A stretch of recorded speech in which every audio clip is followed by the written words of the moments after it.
சர்ச்சில் எல்லாம் அந்த ஜெபம் முடிச்ச அடுத்த செகண்ட் ஒரு சத்தம் வரும், ஆமென். அல்லேலூயா. அப்போ நம்ம ஸ்ட்ராங்கா சொல்லும்போது அது என்னன்னா அப்படியே நடக்கும்.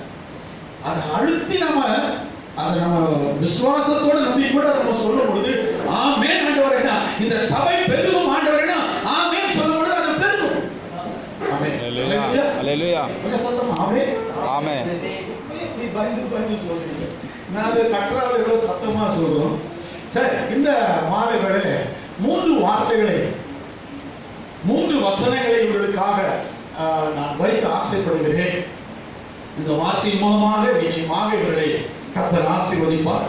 முதலாவது ஒரு வார்த்தை இப்பொழுது ஐயா கூட அந்த கொஞ்சம் நோட் பண்ணாரு, சகரியா எலிசபெத்தை குறித்து. லூக்கா எழுதின சுவிசேஷம் 1ஆம் அதிகாரம் 37ஆம் வசனத்தை நாம் வாசிப்போம்.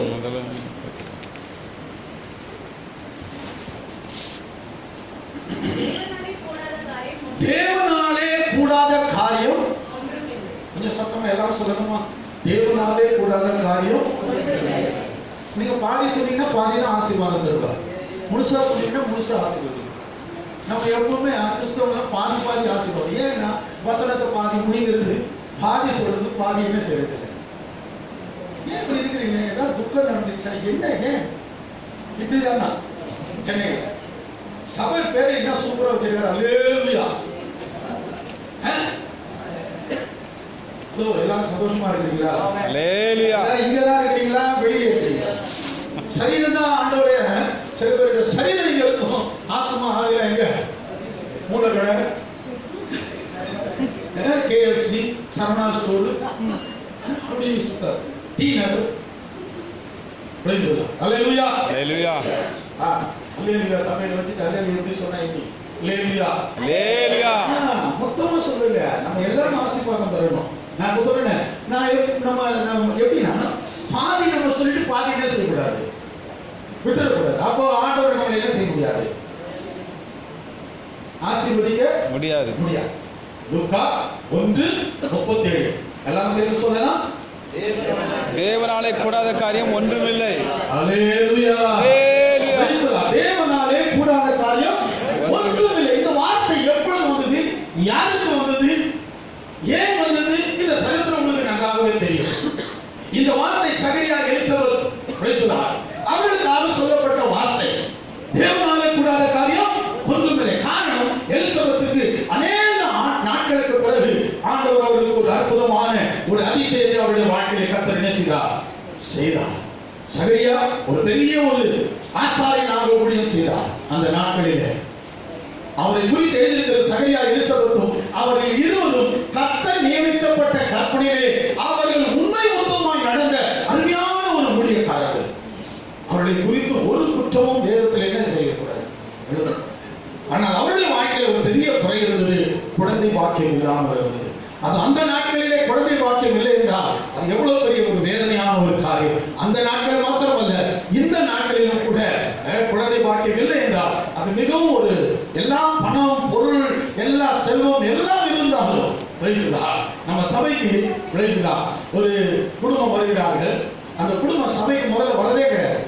ஏன்னா ஒய்ஃப் வந்து என்னன்னாக்கா குள்ளமா இருப்பாங்க, குள்ளதான் இருக்கும். ஹஸ்பண்ட் வந்து கொஞ்சம் ஹைட்டா இருப்பாரு. ஒய்ஃப் வந்து குள்ளமா இருக்கிறதுனால கொஞ்சம் குண்டாவும் இருக்கும் அந்த பொண்ணு. அப்போ டாக்டர்லாம் சொல்லிட்டாங்க, இந்த குழந்தை என்ன நடக்காது, இவங்க வாழ்க்கையில குழந்தை பிறக்காது. இவ்வளவுதான் இருப்பாங்க, ஒரு 3 அடி தான் இருப்பாங்க. நான் 3 அடி தான் இருப்பாங்க சகோதரி. கல்யாணம் ஆகி 12 வருஷம் ஆச்சு. கடந்த ஒரு ஏப்ரல் மாசம் நான் ஒரு வீட்டில் உபவாச ஜெபம் நடத்திட்டு இருக்கோம். அப்போ அந்த பொண்ணு அந்த உபவாச ஜெபத்துல வந்துருக்கு. வந்து அந்த நாள் ஆவியானவர் பேச ஆரம்பித்தார்.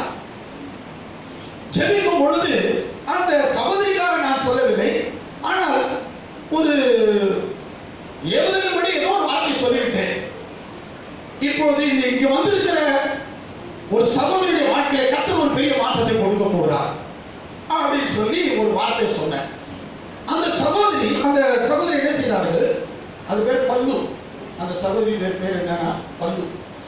அது அப்படியே அந்த வார்த்தை என்ன செய்தாங்க, தனக்காக என்ன செய்தாங்க, பேச்சுக்கூட ஜெபம் பண்ணிட்டு அவர்கள் வீட்டுக்கு போனார்கள். கொஞ்ச நாள் கழித்து எனக்கு ஒரு செய்தி வந்தது. அவர்கள் கர்ப்பமாயிருக்கிறோம். நான் அந்த சகோதரிக்காக ஜெபிக்கிறோம். ஆனால் அன்றைக்கு நான் ஜெபிக்கவில்லை. கர்த்தர் கடந்த 2 மாதத்திற்கு முன்னதாக ஒரு பெண் குழந்தை கர்த்தர் அவர்களுக்கு கொடுத்தார். ஹல்லேலூயா. தேவனால கூடாத காரியம் ஒன்றுமில்லை. அப்ப குழந்தை பிறந்து வந்த அந்த லேபர் வார்டில் இருக்கும்போது அந்த மகளும் வயிற்றில் இருக்கிற குழந்தையும் ஒரு கிரிட்டிக்கல் சிச்சுவேஷன்ல இருக்கிறான். அப்ப டாக்டர் சொல்றாங்க, ராத்திரி எனக்கு அந்த பையன் வந்து போன் பண்ணி அழுதான் போன்ல. 12 வருஷம் கழிச்சு எங்கள் வாழ்க்கையில் அற்புதம் நடக்கிறது. ஆனால் இன்றைக்கு இப்பொழுது டாக்டர் எல்லாம் சொல்றார், இது ஒரு கிரிட்டிக்கல் கண்டிஷன். இந்த குழந்தை சுகமாய் பிரசவிக்குமா இல்லையா என்பதை குறித்த ஒரு சந்தேகம் இருக்கிறது. காரணம், குழந்தையுடைய ஹார்ட்ல ஒரு பெரிய ஹோல் இருப்பதாகவும், அவள் நல்ல முறையை சுவாசம் ஒரு பெண் குழந்தை இருப்பதாகவும், அது சுவாசம் எடுக்க முடியாதபடி கஷ்டப்பட, இப்படி பல காம்ப்ளிகேட்டடான ஒரு சிச்சுவேஷன்ல அவர்கள் ராத்திரி ஒரு 11 மணி இருக்கும் எனக்கு போன் பண்ணாங்க. அப்ப நான் ஜெபிக்க நான் சொன்னேன், கர்த்தர் உங்களோட கூட இருக்கிறார். 12 வருஷம் கழித்து உங்கள் வயிற்றிலே கர்த்தர் ஒரு கர்ப்பத்தை ஒரு கனியை கொடுப்பார் என்றால் அது கெட்ட கனியா இருக்காது, அது நல்ல கனியாகத்தான் வரும். அல்லேலூயா. கர்த்தர் நிச்சயமாக அந்த குழந்தைக்கு என்ன செய்வார்? அற்புதம் செய்வார். அதே போல கர்த்தர் மறுநாளிலே குழந்தை வந்தது. ஆனால் குழந்தை சீரியஸாக தான் இருந்தது. இன்றைக்கு தேவனுடைய பெரிதான கிருபையினால அந்த ஹோல், ஹார்ட்ல இருந்த ஹோல் டோட்டலாக மறைந்தது. ஆமென். கையில தட்டலாம்.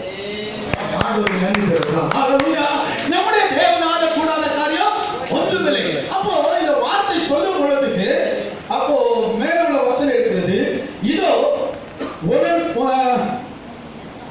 இது மரியாதைக்காக கொடுத்தது. உனக்கு இனத்தவராய் இருக்கிற எலிசபெத்தும் தன் முதிர் வயதிலே ஒரு புத்திரனை கர்ப்பம் தரித்திருக்கிறதினால் மலடி எனப்பட்ட அவளுக்கு இது 6ஆம் மாதம்.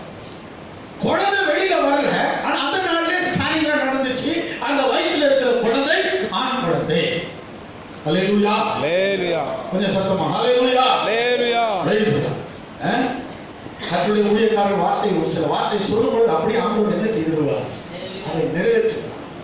நாங்களும் இந்த வேளையில நினைக்கிறேன், கர்த்தர் எப்படி அந்த எலிசபெத்துடைய வயிற்றிலே குழந்தை பிறக்கவில்லை, ஆனால் அந்த குழந்தை ஒரு ஆண் குழந்தை உள்ளே இருக்கிறது என்று சொன்னது போல நிச்சயமாக கர்த்தர் இவருடைய வாழ்வில் ஒரு ஆண் குழந்தை கர்த்தர் நிச்சயமாக கொடுக்க கர்த்தர் நல்லவராகவே இருக்கிறார். ஹல்லேலூயா. ஹல்லேலூயா. பெண் குழந்தை கொடுத்தால் அதை காட்டின நல்லவராக இருப்பார். தர கையில தட்டி நல்லது. எனக்கு ஆண்டவர் ஒரு மகளை கொடுத்திருக்கிறார். பையன் எப்பொழுது சொன்னான், அப்பா என் மேல நீங்க பாசமே காட்டுறதில்லை, எப்ப பார்த்தாலும் ஜெர்லின் ஜெர்லின் ஜெர்லின் ஜெர்லின். நான் சொன்ன, மகனே கடைசி நாட்களில் நீ என்ன காப்பாற்ற போறீங்க? ஆனா என் பொண்ணு என்னுடைய கஷ்டத்தை எனக்கு கூட ஏன் அப்படி சொல்றீங்க? நாங்க கூட இருக்க மாட்டேன். நான் இப்ப கூட இருக்க, கல்யாணம் ஆனதுக்கு அப்புறம் எப்படி இருப்பீங்க? இப்போ நீங்க ரொம்ப கரெக்டா சொல்லுங்க, தைரியமா சொல்லுங்க. காரணம் என்னன்னா, உங்க கூட யாரும் இல்லை, உங்க கூட யாரும் இல்லை, உங்களுடைய பார்ட்னர் இல்லை. உன் பார்ட்னர் வந்துட்டா அப்ப சொல்லுவாப்பா எங்க இருக்கீங்க? லைட்டா இருமல் வர மாதிரி இருக்குதுறாங்க, அப்ப அங்கேயே இருங்க, இருமல்லாம் நின்னதுக்கு அப்புறம் எங்க வீட்டுக்கு வாங்கன்னு சொல்லுங்க. புரியுதுங்களா? நல்லது. அப்படிலாம் இல்லை, நான் உண்மையை சொல்றேன். பெண் குழந்தைகள் இருக்கா, உண்மையாக எனக்கு ரொம்ப ஆண்டவர் ஆசீர்வாதமாய் வைத்தார். ஹல்லேலூயா. ஹல்லேலூயா. ஆண்டவர் எப்படி கொடுப்பாரு, எது கொடுத்தாலும் ரொம்ப சந்தோஷம். ஹல்லேலூயா. ஆண் குழந்தை கொடுத்தாலும் சரி, அல்ல என்ன கொடுத்தாலும், பெண் குழந்தை கொடுத்தாலும் சரி, அது கர்த்தருக்காக நீங்கள் என்ன செய்ய வேண்டும்? வளர்க்க வேண்டும். ஒரு விசேஷித்த குழந்தை, ஒரு விசேஷித்த ஆசீர்வாதம் இவருடைய கல்வியில் இருக்கிறது. ஹல்லேலூயா. அந்த கல்வா, அந்த குழந்தையானது வெளியே வரும் பொழுது இப்பொழுது இருக்கிற உலகத்துடைய சிச்சுவேஷன்ல குழந்தை வாக்கியம் அவசியம். ஆனால் இப்பொழுது ஒரு சின்ன குழந்தை ஸ்கூலுக்கு அனுப்புறா கூட ரொம்ப பயமா இருக்கும். நான் சொல்றது சரியா? எப்படி இப்போ 5 வயசு, 4, 2, 3 வயசு கூட ஆகுது கிடையாது. அந்த குழந்தைகளுக்கு எல்லா விஷயமும் தெரியுது. இப்போ ஸ்கூலும் மற்ற காலேஜ் எல்லாம் எங்க பார்த்தாலும் தேவனை விட்டு தூரமாய் விலகி போகிற காரியங்கள் தான் இந்த உலகத்திலே பெருகி இருக்கிறது. இப்படிப்பட்ட ஒரு நெருக்கடியான நிலையிலே கர்த்தர் ஒரு குழந்தையை கொடுக்கிறார். இந்த குழந்தையை கர்த்தருக்காக வளர்த்து எடுப்பது ஒரு பெரிய ஒரு ஆசீர்வாதம். ஹல்லேலூயா. கர்த்தருக்கு சொன்னால சத்தமா சொல்லலாம். ஹல்லேலூயா.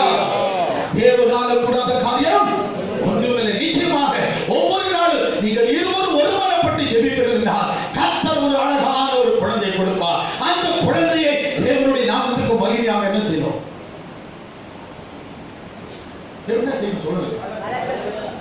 அதை நம்ம பாதி சொல்றதே கிடையாது. தேவனுடைய நாமத்துக்காக என்ன செய்யணும்? வளர்க்கணும். கொஞ்சம் சத்தமா சொல்லணும். எல்லாருக்கும் குழந்தை இருக்குது. ஆனா எனக்கு 2 பிள்ளைகளை கொடுத்துருக்காங்க. என் பையன் என்ன தெரியுமா சொன்னா, 2015 ஒரு பெரிய ஒரு டிராஜடி என் வாழ்க்கையில நடந்தது. ரொம்ப ஒரு துக்கமான காரியம். 2015 நாங்க இருந்த ஸ்தாபனம் என்ன சர்ச்சை விட்டு வெளியில அனுப்பிட்டாங்க. காஷ்மீர்ல ஒரு 17 வருஷம் நான் சபையில இருந்தேன். போராடி கஷ்டப்பட்டு 12 பேர் இருந்த சபையில ராத்திரி பகலும் போராடி மழையிலும் குளிரில் வெயிலில் கஷ்டப்பட்டு ஆத்மாக்களை சேர்த்து நல்ல ஒரு அழகான ஒரு ஆலயத்தை கட்டி அவன் சொன்னாங்க, நீ இங்கிருந்து நீ போகணும், பஞ்சாப் போகணும். நான் சொன்னேன், இங்க போக முடியாது. கர்த்தர் என்ன பஞ்சாபுக்காக அடைக்கிறேன், காஷ்மீருக்கு ஜம்முக்காக தான் அடைத்தார். நான் ஜம்முல தான் ஊழியம் செய்வேன். அப்படின்னா 2015 வருஷம் ஜனவரி மாசம் 4ஆம் தேதி ஞாயிற்றுக்கிழமை ஆராதனை பாடி நடந்துருக்கும் போது எங்க டேரக்டர்ஸ் எல்லாம் வந்தாங்க. ஸ்டேட் கோஆர்டினேட்டர்ஸ் வந்து என்ன செஞ்சாங்க, நீங்க வெளியில போனா விருந்தையோட கர்த்தர் என்னை வெளியே அனுப்புனாங்க. என் பையன் அப்ப 10th படிக்கிறான். வெளியில வந்த போது அப்படி நாங்க ஒன்றுமே கிடையாது. நாங்க எங்க போறது, எந்த தங்குறதுக்கு எனக்கு இடம் கிடையாது.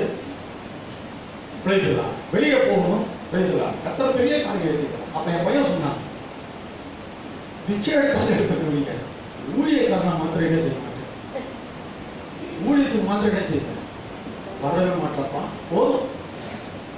நாங்கள் இப்படியே ஏதாவது ஒரு கூலி வேலையா செஞ்சுட்டு பரலோகத்துக்கு என்ன செய்யலாம் போயிடலாம். ஆனால் ஊழியத்துக்கு மாத்திரம் என்ன செய்ய மாட்டேன். ஆனால் இன்னைக்கு அவர் பைபிள் காலேஜில் ஃபர்ஸ்ட் இயர் இருக்கு. அப்படியே 2 வருஷம் நீங்க துக்கமாவே இருக்கிறீங்க. நான் சீக்கிரமா முடிச்சிருக்கேன். பார்த்தா எனக்கு வேதனையா இருக்குது. ஏதோ ஒரு லோகத்துல எங்கிருந்தோ நான் வந்த மாதிரி. நானும் தமிழ்நாட்டிலே சென்னையில பிறந்த வளர்ந்தவங்க. ஆனா தயவு செய்து நான் இந்த ஊர்ல தான் பிறந்தேன். ஆதார் கார்டு ஜம்மு காஷ்மீர். ஆனா பிறந்து வளர்ந்து என்னுடைய எல்லாமே இந்த சென்னை பட்டணம் தான். அல்லேலூயா. இப்ப கூட சந்தோஷமா இல்லை, பரவாயில்ல இருக்கட்டும். என்ன செய்யறது, வாழ்க்கையில் அப்படிதான் செல்லக்கூடிய மோகம். ஆண்டவர் எவ்வளவுதான் கொடுத்தாலும் மூச்சு பாருங்க. சில மூச்சு தெரியுமா பாத்தீங்களா? இஞ்சி சாப்பிட்ட ஒரு பொருள் வந்து இஞ்சி சாப்பிட்டுச்சுன்னா எப்படி இருக்கும் சொல்லுங்க, எப்படி இருக்கும்? இன்னைக்கு கிறிஸ்தவ மூஞ்ச பாருங்க. இதுக்கு நம்மள காட்டிலும் அடுத்தவங்களை பாருங்க. ஏழை குடிசையில வீட்டுல இருக்கிற கூட எவ்வளவு சந்தோஷமா கலகலன்னு செஞ்சுக்க அப்படி காணும். நம்மள பாரு, எங்க இருக்கிற பேங்க்ல வேலை செய்ய எவ்வளவு சம்பளம்? 40,000. வீடு இருக்குதா? கார் இருக்குதா? அப்படி ஏன் இப்படி இருக்கிற? இன்னும் ஒரு 2 கோடி கப்பல் கடல்ல முழுகின மாதிரி. ஆண்டவர் எவ்வளவு குடும்பம் இருந்தோம். நம்மள மோதிர ஒரு மகிழ்ச்சி வேண்டாமா? நானே வேணாம் தெரியும், சத்தியமே வேணாம். ஆண்டவர் நாங்க எப்படி இருக்கிறோமோ அப்படியே இருக்கிறோம், அப்படியே இருக்கு சந்தோஷம். அல்லேலூயா, அல்லேலூயா. ரொம்ப கஷ்டமா இருக்கு எனக்கு. பிரசன்னம் ஓட மாட்டேங்குது, இருக்கக்கூடாது. என்ன சொல்ல வந்த? அப்போ பையன் 2015 ஒரு பெரிய டிராஜடி நடந்தது. ஆனா எனக்கும் நம்பிக்கை, அழைத்தவர் ஸ்தாபனம் இல்லை, அழைத்தவர் என்னுடைய தேவன். அல்லேலூயா. அழைத்தவர் யார் அழைத்தார்? தேவன் அழைத்தார் இந்த ஊழியத்துக்காக. நிச்சயமா தேவன் நடத்துவா. என்னுடைய பிரசிடென்ட், என்னுடைய ஸ்டேட் கோஆர்டினேட்டர், என்னுடைய தேவாதி தேவன், ராஜாதி ராஜர் நிச்சயமாக என்னை நடத்துவார் என்று சொல்லி நான் சந்தோஷமா வெளியில வந்தோம். Price the Lord. ஆனா இன்னைக்கு இடம் கிடைக்கல. 2016 வருஷம் இடத்துக்காக நாய் மாதிரி அலைஞ்சிட்டு இருந்தோம். காசு இல்லை. காசு ரொம்ப 8 லட்சம் ரூபாய் இருந்தது. ஏழை எளிய மக்கள் காணிக்கெல்லாம் சேர்த்து ஒரு 8 லட்சம் இருந்தது. நான் ஏன் சொல்றேன், தேவனால் கூடாத காரியம் ஒன்றுமில்லை. இவருடைய வாழ்க்கையில் அற்புதம் செய்தார், என்னுடைய வாழ்க்கையில் அற்புதம், உங்களுடைய வாழ்க்கையில் அற்புதம். நீங்க நினைப்பீங்க, என் வாழ்க்கையில் ஒரு அற்புதம் நடக்காதா, ஒரு அதிசயம் நடக்காதா? நம்முடைய தேவனுடைய நாமத்திலே ஒரு நாமம் அதிசயம். அவ்வளவு சந்தோஷம் கிடையாது. நீங்க என்ன வேணா கத்துக்க பாஸ்டர், நீங்க காஷ்மீர்ல இருந்து வாங்க, நீங்க பாகிஸ்தான்ல இருந்து வாங்க, நாம எப்படி இருக்கோமோ அப்படிதான் இருக்கோம். அல்லேலூயா. நாங்க மாற மாட்டோம், நீங்க மாறினா மாறுங்க. உடனே நம்ம விசுவாசி போன் பண்ற. அப்போ என்னாச்சு, கர்த்தர் ஜெபம் பண்ணி இடத்துக்காக தேடிட்டாரு. தேவனால கூடாத காரியம் ஒன்றுமில்லை. அப்போ ஜெபம் பண்ணி 1 வருஷம் ஆச்சு. ஆண்டவரே, ஒரு சின்ன ஒரு வீடு எனக்கு வாடகைக்கு இல்லை, ஒரு விசுவாசி ஒரு வீடு எனக்கு கிடைத்தது. அந்த இடத்துல ஆராதிக்க ஆரம்பித்து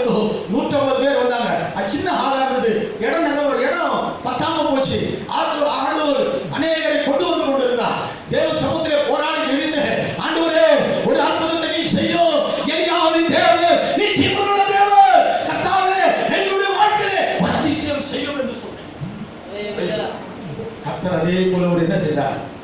அல்லேலூயா. கொஞ்சம் சத்தமா, துக்கமா இருக்கிறவங்க சந்தோஷமா சொல்லுங்க அல்லேலூயா. வேதனையோடு இருக்கிறவங்க சொல்லுங்க அல்லேலூயா. நொந்து நூடிலா இருக்கிறவங்க சொல்லுங்க அல்லேலூயா.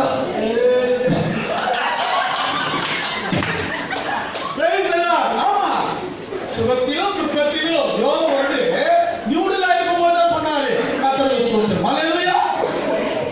இல்லையா? கம்ப்ளீட்டா மாறி கம்ப்ளீட்டா டேட்டா மாதிரி தான் சொல்றாரு. கர்த்தர் கொடுத்தார், கர்த்தர் எடுத்தார். அல்லேலூயா. Praise the Lord. அப்போ இடத்துக்கு தேடிக்கிட்டே இருக்கிறேன். இடத்துக்கு தேடிக்கிட்டே இருக்கும்போது ஒரு வருஷம் ஆச்சு. ஊர்காரங்களுக்கு தெரிஞ்சு போச்சு, கட்டா அந்த கிராமத்துக்கே தெரிஞ்சு போச்சு, நகருக்கு இவருக்கு இடம் இல்லை, சர்ச்சு கேட்டேன், இவருக்கு இடம் வேணும் அப்படின்னு. அப்போ அந்த டிஸ்ட்ரிக்ட் ரியாசி டிஸ்ட்ரிக்டோட பிரசிடென்ட், சிவசேனா பிரசிடென்ட், ஒரு நாள் பஜார்ல நான் போயிட்டு இருக்கிற பைக்கை நிறுத்தினார். வந்து முன்னால ஃபாதர் நிறுத்துங்க அப்படின்னாரு. நிறுத்தினேன். என்னன்னு? நான் கேள்விப்பட்டு நீங்க சர்ச்சுக்காக இடம் தேடிட்டு இருக்கீங்க. ஆமா சொல்றா அப்படின்னு. எனக்கு இடமே கிடையாது, என்கிட்ட ஒரு இடம் இருக்கு, வேணா நீங்க அதுல சர்ச்சு கட்டுங்க. யார் சொன்னது? யார் சொன்னது? சிவசேனா. கடைகளை கட்டலாமே. அப்போ அந்த இடத்தை போய் பார்த்தோம். இடத்தை பார்த்தா அந்த இடம் வந்து எப்படின்னாக்கா, அந்த இடம் கேட்டேன் எவ்வளவு ரேட்டுன்னு கேட்டேன். 25 லட்சம். அவ்வளோ பாதி. ரொம்ப அன்பா சொல்றானேன்னு பார்த்தோம்னா ரேட்டு இவ்வளவு சொல்றானே, எங்க போடுறது 25 லட்சத்துக்கு? எங்க நம்ம சபையில ஆட்கள் இருக்கிறாங்க, எல்லாருக்கும் சம்பளம் கூலி, எல்லாருமே கிளாஸ் 4 பீப்புள்ஸ். ஆனா அங்க உங்களுக்கு தெரியும், ஜம்மு காஷ்மீர் வந்து ஒரு ஐடி ப்ராஜெக்டோ, ஒரு பிசினஸ் சென்டரோ, ஒரு ட்ரேட் சென்டரோ ஒண்ணுமே கிடையாது. Only depending on tourism. Apples எல்லாருமே நினைப்பாங்க ஜம்மு காஷ்மீர் 3 காரியம் தமிழ்ல சவுத் இந்தியன் ஒரு ஞாபகம். ஒண்ணு என்னது? தீவிரவாதி. தீவிரவாதி இருக்கிறாங்க, ஆனா குறிப்பிட்ட இடத்துல தான் இருக்கிறாங்க. ஒண்ணு. 2, எப்போ பார்த்தாலும் பனி பெய்யுது. 3 மாசம் தான். 3வது அவன் கூட 12 மாசமும் ஆப்பிள் கிடைக்கும். அது கிடைக்கவே கிடைக்காது. 3 மாசம் தான் ஆப்பிள் கிடைக்கும். சோ எல்லாம் 3 தான். ஆனா அப்போ என்னாச்சு? அப்போ அவர் இடத்தை காமிச்சாரு. அப்ப நான் சொன்னேன், என்கிட்ட இப்ப 8 லட்சம் ரூபாய் இருக்குது, வேணா அதை வாங்கிக்கோ, அட்வான்ஸ் கொடுக்குறேன். அவர் என்ன சொன்னாரு? சரி போடுவா. நேர ரெஜிஸ்டர் ஆபீஸுக்கு போனோம். அந்த வருஷம் பாருங்க, ஒரு பிராமி சிவசேனா பிரசிடென்ட் சர்ச்சுக்காக எழுதி கொடுத்து போது என்ன தெரியுமா பண்றாரு? பூரா டோட்டல் அமௌண்ட் அப்படியே எழுதி கொடுத்துட்டாரு. நான் என்னமோ அவர்கிட்ட பூரா பைசா கொடுத்த மாதிரியும் அவர் அப்படியே கம்ப்ளீட் எழுதி கொடுத்தாரு. ஜட்ஜி கேட்கிறாரு, இது எப்படி ரெஜிஸ்டர் கேட்கிறாரு? இதை நான் ரெஜிஸ்டர் பண்ண மாட்டேன். இது வந்து வைஷ்ணவ தேவி கோயில் இருக்கிற இடம், இங்க வந்து எப்படி நீ சர்ச்சுக்கு இடம் கொடுத்தது? அப்போ என்னடா எப்படி கஷ்டப்பட்டு போராடி இங்க வந்து ஜட்ஜி இந்த மாதிரி சொல்றாரு. அப்ப அங்கேயும் கர்த்தர் ஒரு அற்புதம் செய்தார். அப்புறம் அதே ஜட்ஜி சொன்னாரு, இயேசு ஒண்ணுதான், அல்லாஹ் ஒண்ணுதான், மாதா ராணி ஒண்ணுதான். சரி, ஏதோ ஒண்ணு. அப்புறம் அவரு என்ன செஞ்சுட்டாரு? கையெழுத்து போட்டார். 19 லட்சம் கிடைக்க. ஆனா ஜோம் பண்ணுங்க, கொஞ்சம் எனக்கு கடன் பிரச்சனைகள் இருக்குது, அதை சீக்கிரம் கர்த்தர் என்ன செய்வார்? 17ஆம் வருஷத்துல 2017 14 லட்சம் ரூபாய்க்கு சர்ச்சு கட்டி ஒரு மந்திரியை கூப்பிட்டு அந்த மந்திரியை வச்சு ரிப்போர்ட் கட் பண்ண வைக்க கர்த்தர் உதவி செய்தார். ஹல்லேலூயா.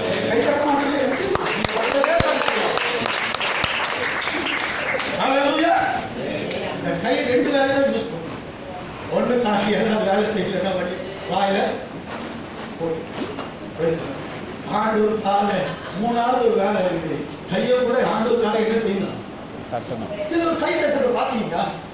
சச்சின் டெண்டுல்கர் கிரிக்கெட் நிறைய பேர் பார்ப்பான். ஆனா அவனால நம்மளுக்கு 10 நிமிஷம் பிரயோஜனமே இருக்குதா? அவன் 6 அடிச்சா அவன் தான் பிரயோஜனம். ஆனா நம்ம மூஞ்ச பாக்கணும், நமக்கு இன்னும் கோடி போகுது. அந்த கை தட்டல் இங்க வந்து ஆண்டவர் இவ்வளவு அற்புதம் செய்யறாரு, அதிசயம் செய்யறாரு. இங்க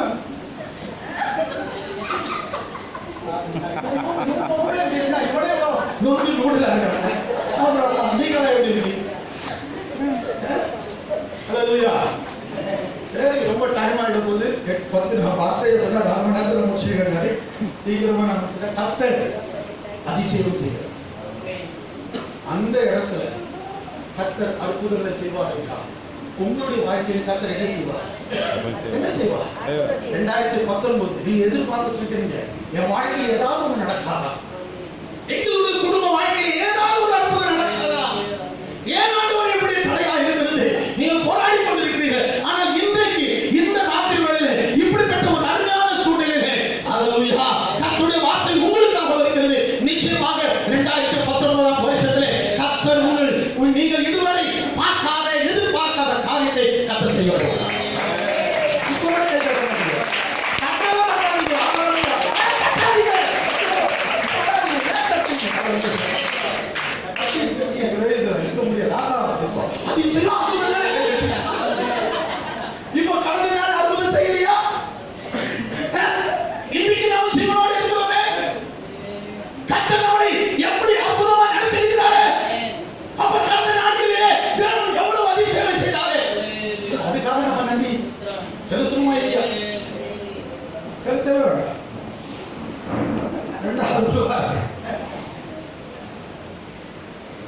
66 ஏசாயா 9ஆம் வசனம்.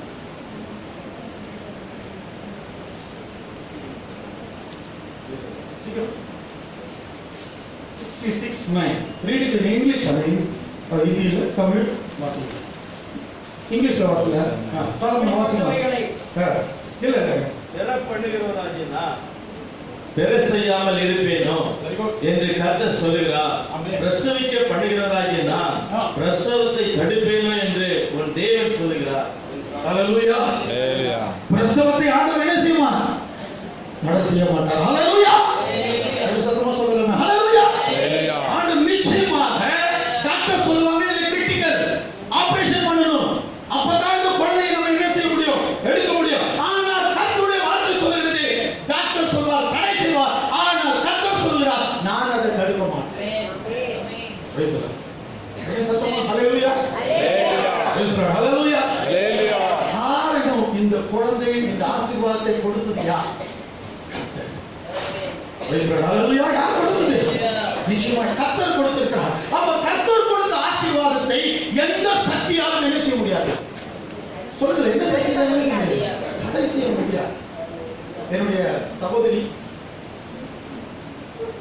மூத்த மகள் அவருக்கு ஜெமிமா. அப்போ நான் இங்கதான் இருக்கிற சென்னையில் ஊழியம் செஞ்சுட்டு இருந்தேன். பாஸ்டர் முத்தியா இடத்துல அசிஸ்டண்டா இருந்தேன். அப்போ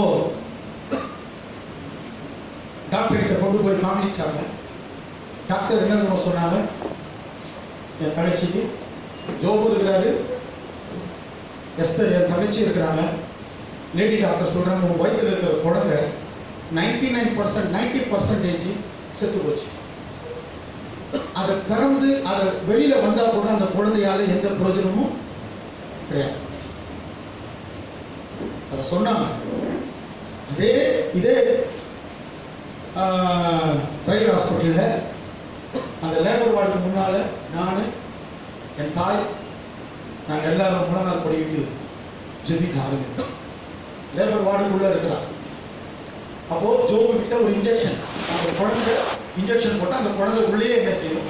மறித்து வெளியே வரும்.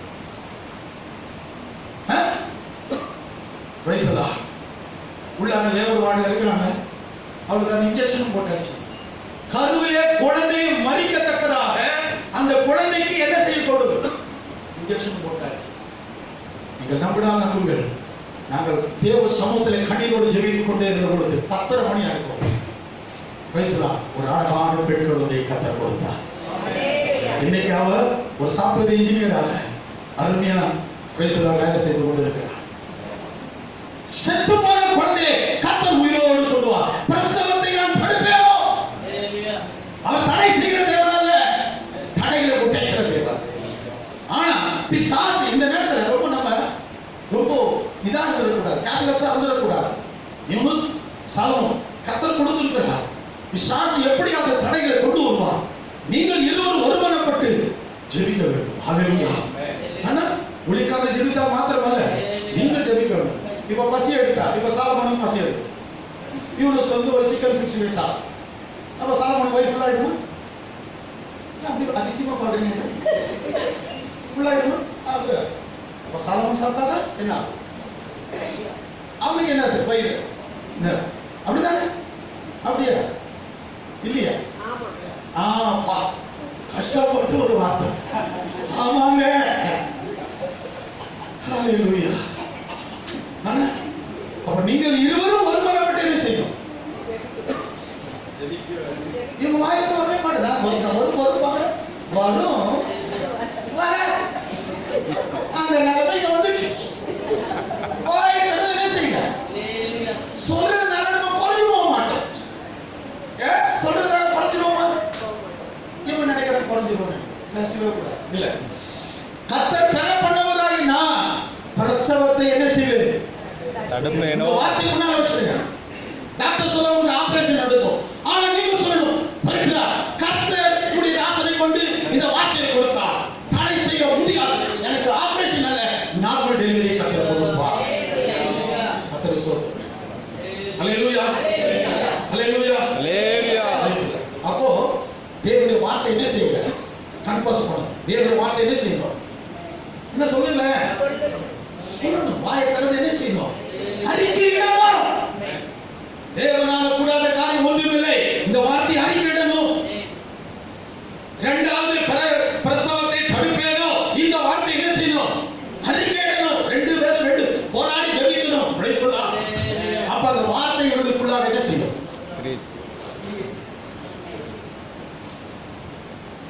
மூணாவது ஒரு வசனம் சொல்லி, பசி எடுக்கல, ஆனாலும் உங்க முகத்தை பார்த்தா ரொம்ப நொந்து போயிருக்கிறீங்க தெரியுது, சீக்கிரமா முடிச்சுற.